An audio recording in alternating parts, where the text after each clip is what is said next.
Ako di ay si Julian sa Chika Huay Mamis. O ako si Jubilin, chika queen sa kalingawan, pero karon seryoso, pero lingawang istoryahan. Atong bida, si Shan! Yung na bata sa pelikula, pero daghan kayong struggle nga sa mata, dili makita. Dili siya bugo, dili sad siya tapulan.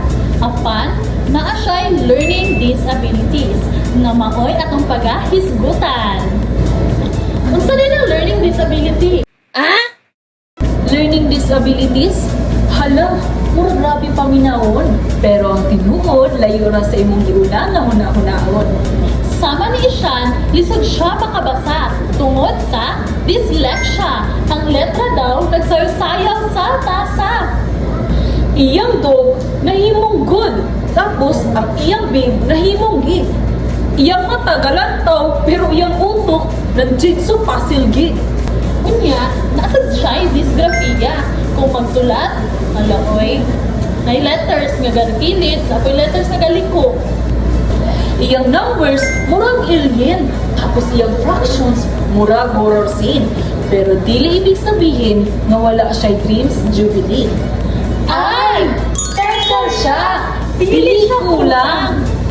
Best, ang tanong sa uban, failure na siya. Pero sa drawing, ayaw ka. Siya ang Picasso sa India. Natama. Imagination, grabe. Art din kapunan. Kaya ang learning disability is not a weakness.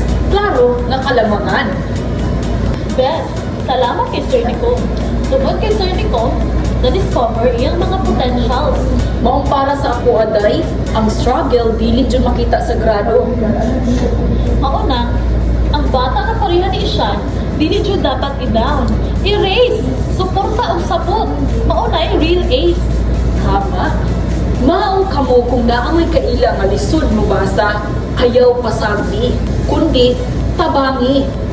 Bisan dyslexia lang na o dysgraphia nga style, pero basin future artist na with $1 million smile. This is Julian, inyong ating positive vibes queen. O ako si Jobilin, sa Real Talk, ako ang Bling. Diri sa Storya Taday, amo kang pahinaluan. Bisan lahi siya, si Ishan, dili masayod-sayod, champion! And that ends our chika, timani, chika ni, dili chismis. Goodbye and see you to our next episode.